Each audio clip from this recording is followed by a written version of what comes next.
So I don't know how much some of other pastors that may have degrees have been through. There are pastors who have degrees in biblical studies and biblical history, but they've never been through a ministry ethics course. I know they haven't because I see some of the things that they do.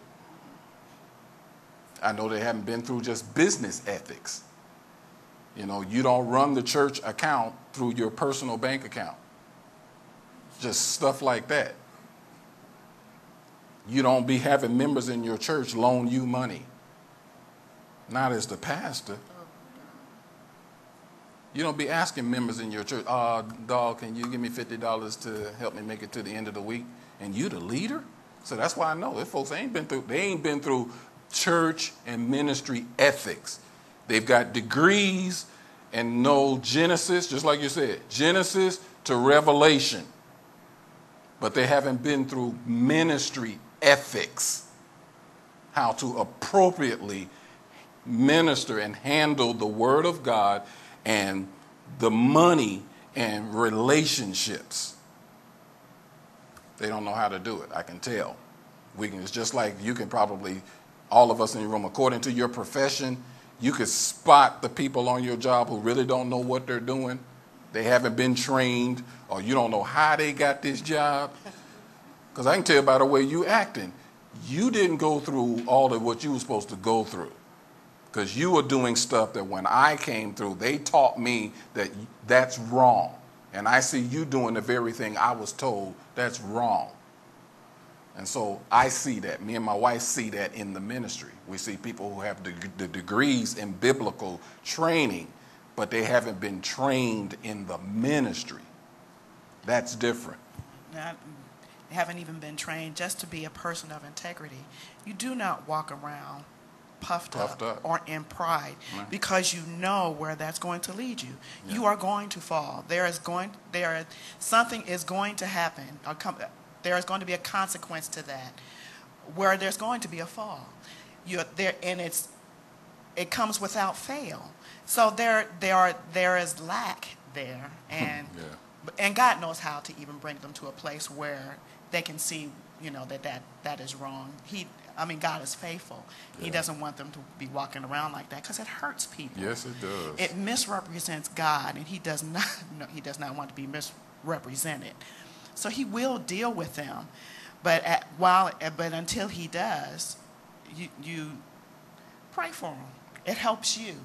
Yeah. It helps you let them go. It helps you to see that God is real, even dealing with you, and that is a mature response to it. That's a healthy response to seeing people like that. Pray for them. They need help. They need Jesus. Wow, great. I love how she takes what I said in 45 minutes and sums it up. I give you the long version. She gives you the short version. I like her. I better just let her answer the questions the rest of them. I know both sides are necessary. But Carol and I don't brag, and we don't talk about all of that. We probably should have a lot more over these past few years. Talked about our background and our training to kind of give you some confidence in where we're coming from. Because no, I don't have the Bible degrees, but we have the training, and it was on the job. Not only was our pastor taking us through those 5 years of, and we started off with biblical training. The first 2 years was biblical. The last 3 years was ministry preparation. And so a lot of times people are thrown off when they encounter these types of courses. When we talk about leadership training and ministry training, most people think when you hear ministry training, you're going to be going through a course from Genesis to Revelation and pulling out all of the deep things in the Bible. That's not where we come from. That's not what that meant. That meant basic things like, being very mindful and respectful, uplifting the people of God. Practical things and like how to hire a staff, being in compliance with whatever is the federal, state, and local regulations. Knowing how to purchase a building and doing it with integrity, raising funds and not spending the money on the pastor's car. If you said it's a building fund, then every penny that comes into the building fund, it should be on the building. And here's another, just a basic thing. To us, this is basic training. If you say we got a building fund, you need to open up a bank account for just the building fund. If people give toward the building fund, it should not go into the general fund. There should be a paper trail. Where it gets lost, and we don't really know how much of this money is for the building and how much of this was general offering and how much, because that's what I mean. So we recognize when we see ministries operating a certain way that they didn't get ministry training. They may have a Bible degree, but they ain't got ministry training. And so I say this to you so that you know that's part of what we come to the table with. Because my pastor's thing was, if you've got ministry training, you can go back and get the Bible degree. But you will know how to minister to people while you getting your bachelor's and master's and doctorate. Because there are folks coming out of seminary and all kind of stuff with doctorate degrees that fail miserably in the practical application of how to minister, how to handle the business of ministry, the missions of ministry, all of that. Basic stuff. For instance, where we come from, we had separate bank accounts.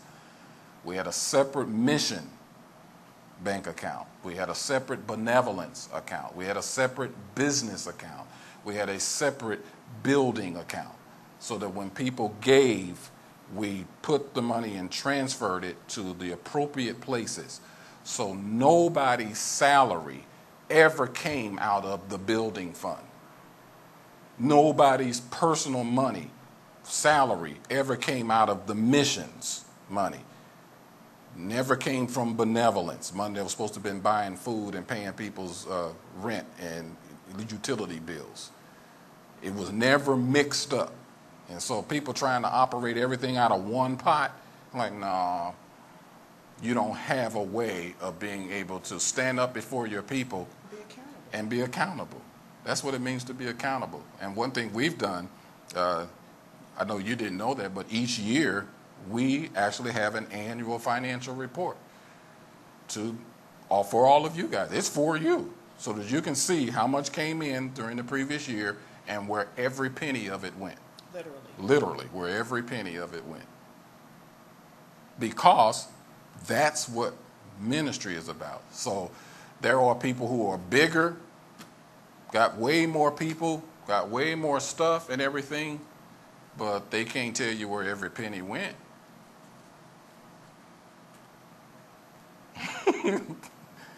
They can't tell you, and some of the places that are really big. I have one of my sons in the gospel.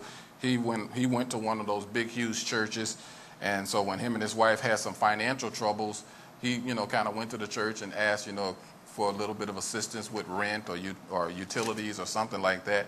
And even though this was a church that had like 15,000 members, they didn't have no benevolence outreach ministry for that.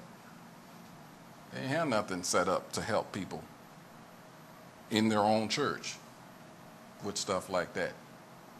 So my son ended up calling all the way back to St. Louis, to his home church. So you're talking about a church at that time, we had about 500 members. So he couldn't get no help from the church that had 15,000 members. He had to call back to his home church that only had 500 members and get assistance with his rent.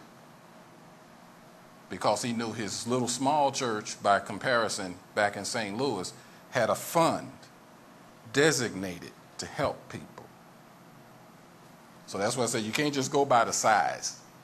It's not the big size and the hype and the hoopla. It's who is really moving in the things of God with ministry integrity and ethics.